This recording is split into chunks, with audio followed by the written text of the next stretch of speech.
Hi, my learning friends. So once again, welcome to your own learning platform, Learn Forward. And we are here with your grammar book, The Grammar by Feather Cap. This is for grade 6 and today we are going to start chapter 6 of your book.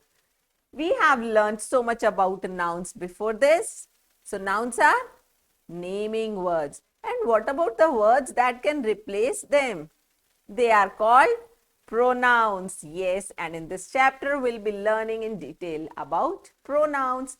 Let's get started. As the word suggests, indefinite. That means not sure, right? So when we have the words that actually show that we are not sure about it, they are not definite. Such words are called indefinite pronouns. For example, there is somebody at the door.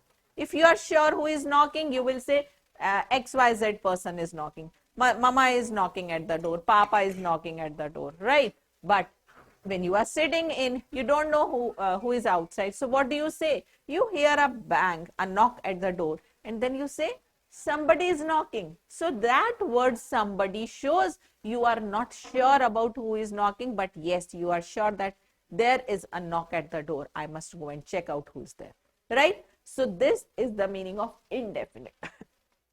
Indefinite pronouns are used when we are not sure, when we are not certain about the subject.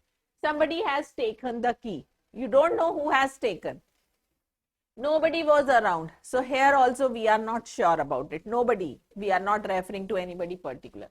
One hardly knows what is right. So here also we are not saying specifically. See, these are not a part of any of your personal pronouns. This can be another differentiating feature here. Few escaped the wrath of the flood. Few people escaped. Few here we are using just because we are not sure about how many are they or who all were they, right? So we are just saying few escaped. Fine. So these all are indefinite pronouns. Then we have the other words like all, another, any, anybody, anyone, anything, someone, somebody, each, everybody, everyone. Each is a part of your distributive pronouns also. We have done that also, sorry. Everything, many, several, and some and someone, right? Even many and several will be learning them ahead in quantifiers also. So these are all your indefinite pronouns when you are not sure about them. Fill in the blanks with suitable indefinite pronouns. Here we have an exercise for you. Dash her parents are doctors. One her parents or both her parents? Yes, both her parents are doctor. Can I speak to dash in the department? When you want a permission, it cannot be none. Can I speak to nobody? It cannot be. Can I speak to someone in the department? Can you find dash chair to sit on? We are talking about chair, not chairs, so both will not come. Can you find another chair to sit on is correct. Next, the children are making dash dance. They are making everyone dance. Next, you are crying. Is dash all right with you? Is everything all right with you? Not everybody, right? So this was about pronouns here. Another kind of pronoun is interrogative pronoun. And let's go back to when I talked about possessive pronouns, when I talked about demonstrative pronouns, the same thing will apply here with interrogative pronouns also, because we have interrogative adjectives also. And what you have to remember, first thing is, because we are using the word interrogative, that means they are interrogative words like what, who, whom, words like this. And the second thing to remember is they should not be followed by a noun. If I say whose book, that is followed by a noun, so it will be interrogative adjective, not pronoun. But if I say what is your name, after the question word, what do you see? Do you have a noun here?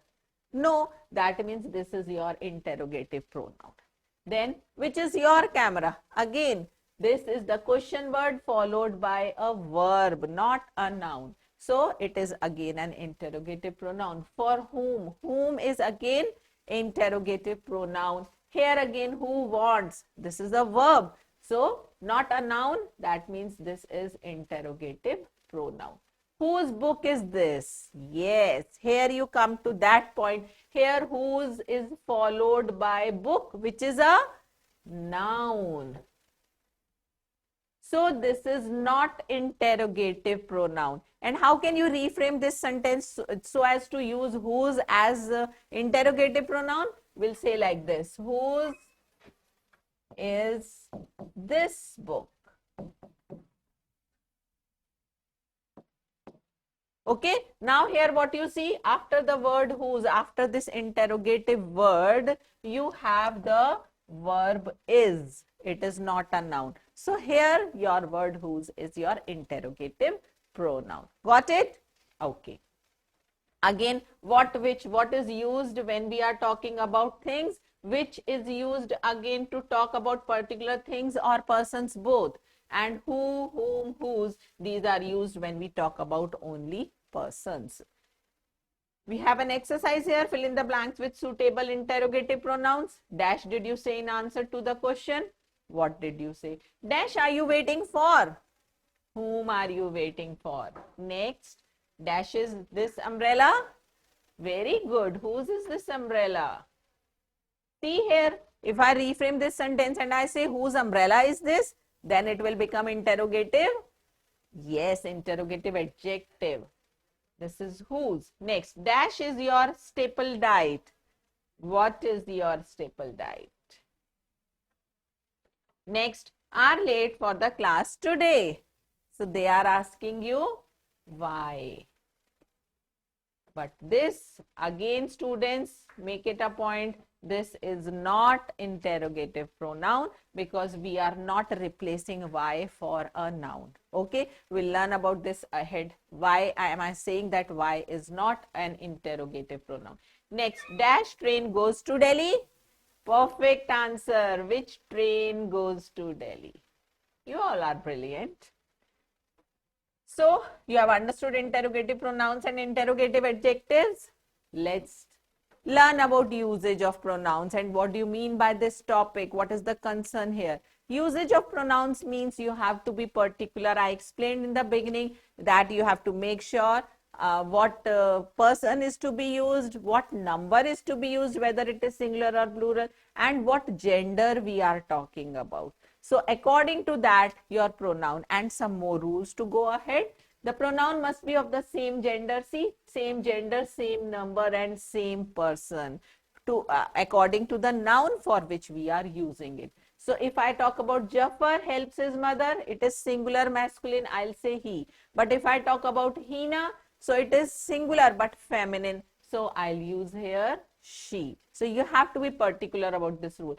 Now the cooks is third person but it is plural, so I'll say they for them, right? So this is the first point to be noted for the correct usage of pronoun. Now the second thing to remember is whether we are using the pronoun as the subject or the object.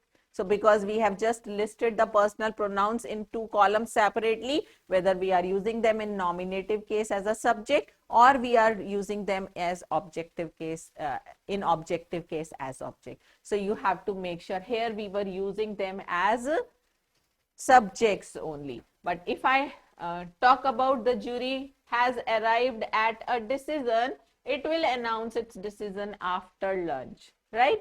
So here we are talking about jury, which is a collective noun, but we are talking about collective noun as one. So we are using here it, right? Now, I was explaining you about whether we are using it as subject or object. So if I say he gives me, let's make it past tense, he gave me.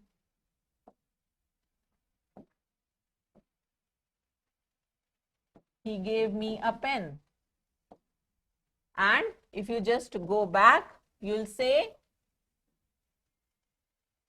I gave him a pen. Now, what you observe here in the first sentence, third person, he is subject. But in the second sentence, the third person him is the object. Similarly, here first person me is object, but in the second sentence, first person I is the subject. So with the change in subject and object, the form changes, which we have already learned in the table that I explained to you earlier. Now here, if the individuals, here I was talking about when we are talking about the group is united, it's coming to the same point, it is working as in unity. So the jury has arrived at a decision, that means all of them have agreed to that point together as a group. So they are showing their strength, their unity as one. So I'll be using here singular, right? But in case they are just split up as individuals, suppose we are talking about committee. Committee again is a collective noun. And here the committee were in disagreement. Now because they didn't agree over a particular matter, that means everybody was not united. At least they were not working as one single group. Even if they are just in two different thoughts, that means they are separated. They are not working in unity with strength as one. So here we will use the pronoun they. Even this verb were shows that they are just apart. They are not working as one group. Fine. So this is how you work on the collective nouns. Now two or more singular nouns joined by and. So they take as they are plural. So if I say Jay and Avi reached school late, so I am actually talking about two nouns. So when I put them together and use the pronoun, it will be plural pronoun they, right? If two or more singular nouns are joined by and, but they refer to the same thing. For example, if I talk about Mr. Agrawal is the president and treasurer, so I am talking about him in two different capacities, the same person. So I'll be using here he. He is an honest man. I'm not talking about these two different people. One person playing two different roles. So I'm talking about the same. He is an honest man. Now, indefinite pronouns acting as antecedents, they take singular pronouns. I've already told you that indefinite pronouns are considered as singular. So anyone can join this course. The choice is here will be taking it as singular only. The choice is his. Next, two or more singular nouns joined when we are connecting nouns using conjunctions or, nor, either, or, neither, nor, then they take a singular pronoun with them, right? Going ahead, we have the examples here. Devang or Gagan. That means actually we are talking about one of them. So we will say Devang or Gagan will give the previous books that are with him to the juniors, not that are with them, because only one of them is going to give the books. If one of the nouns joined by or, nor, either, or, neither, nor is plural, then what do? We use the plural pronoun. Neither Henry nor his cousins will go to the party. So here we are talking about Henry and his cousins. This is plural, right? So whatever is there just close to your verb, that will be considered for using the pronoun. Here this is third person plural, so I'll be using here third person plural unless they are invited. But if I say it the other way around and I say boys and their friend, okay, or my cousins and their friend, only singular I am talking about, then I will say he here. So what I have to see, generally we place the plural form closer to the verb, but if it is the singular closer to the verb, then you will be taking the pronoun as singular. Fine? Okay. Next coming is both, few, several, many, and others. These are all plural pronouns we'll be using here. Several have applied for this job. So we are using the plural verb here. Both are leaving for London. So again we are using plural verb here. All, some, most, any, and none. They can be used as singular as well as plural depending on the use. How you are going to see? all of the men decided to submit, because here we are talking of all of the men. So they decided to submit their work on Sunday. And in the next, I'll say all of the sugar. So here we are talking about sugar, which is actually uncountable. So I'll say is still in its jar. Okay, so this makes the difference when you are talking about using verbs, the correct usage with the pronouns.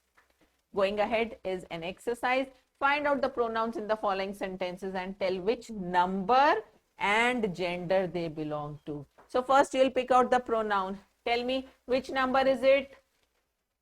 Yes, it is singular. And what is the gender? With I, we don't have the gender.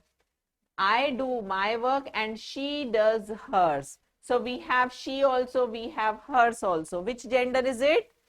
Feminine gender. Very good. And is it singular or plural?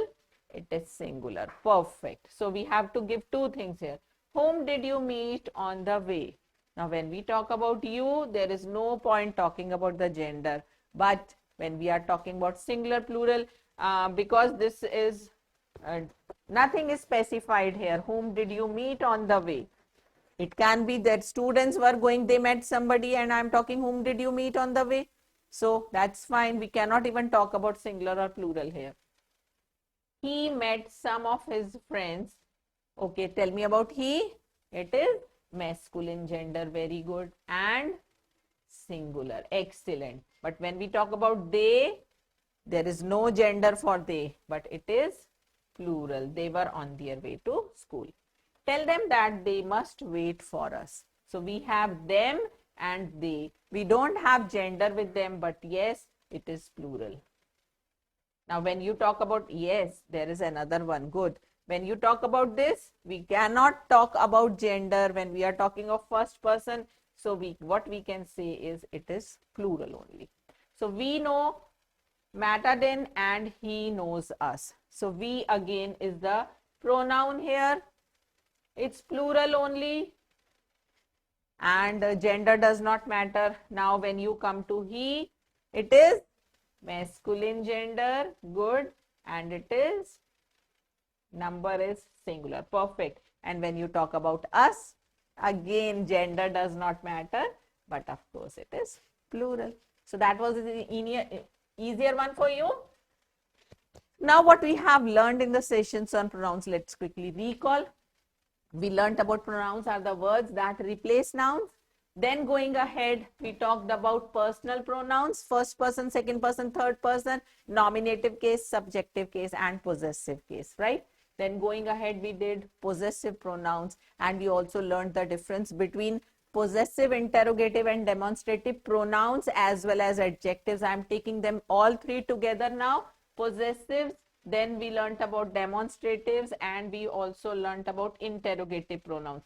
All these three have the words which should not be followed by a noun. And if these are followed by noun, that means they are adjectives, not pronouns, right? So possessive words show possession, demonstrative words are the pointers, and interrogative words are the questions. Now coming to reflexive and emphasizing pronouns, they are also called emphatic pronouns.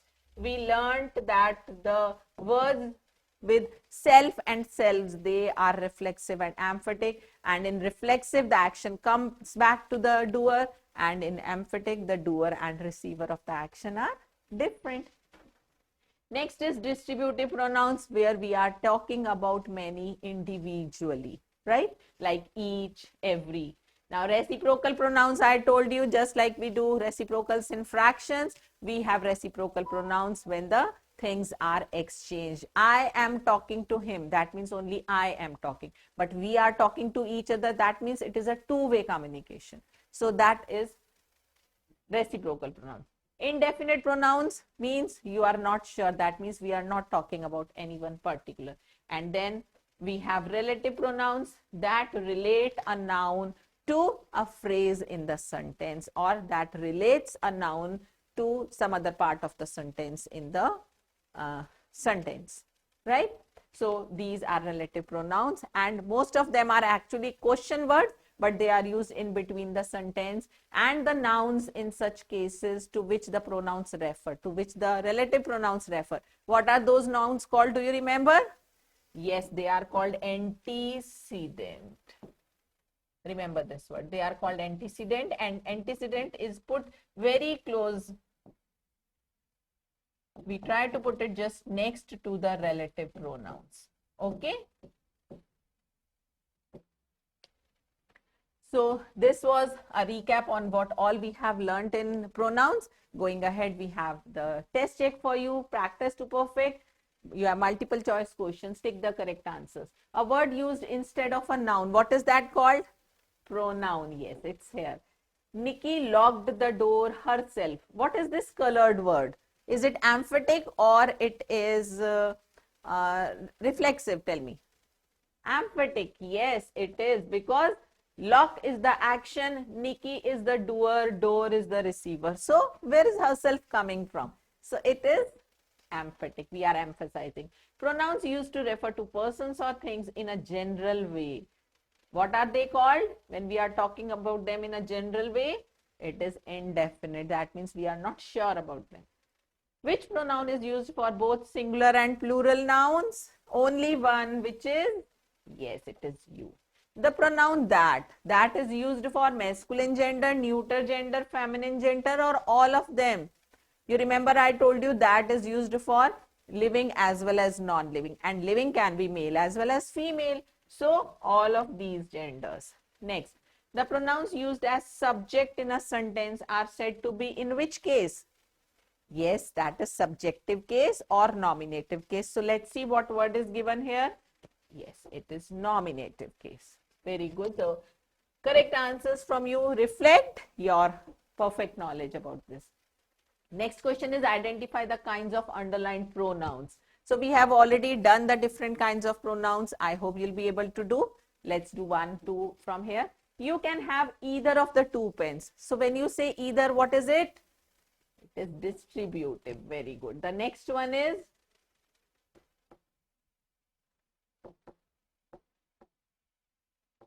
yes. This is the girl whom I met yesterday. Whom here is?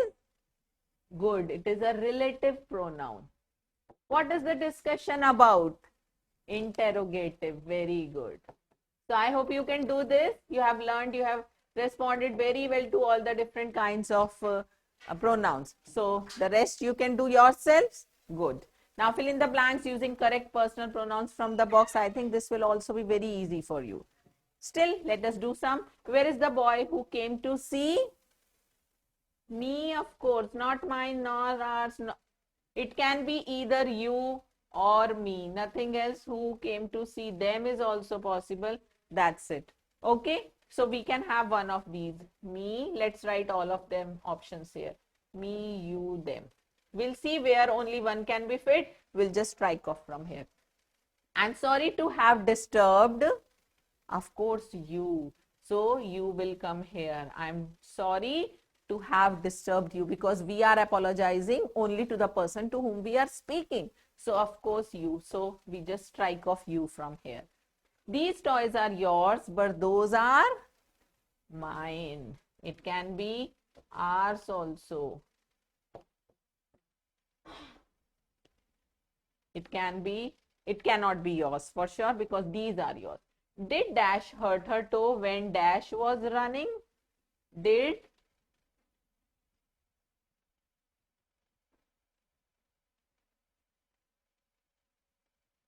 Did she hurt her toe when she was running?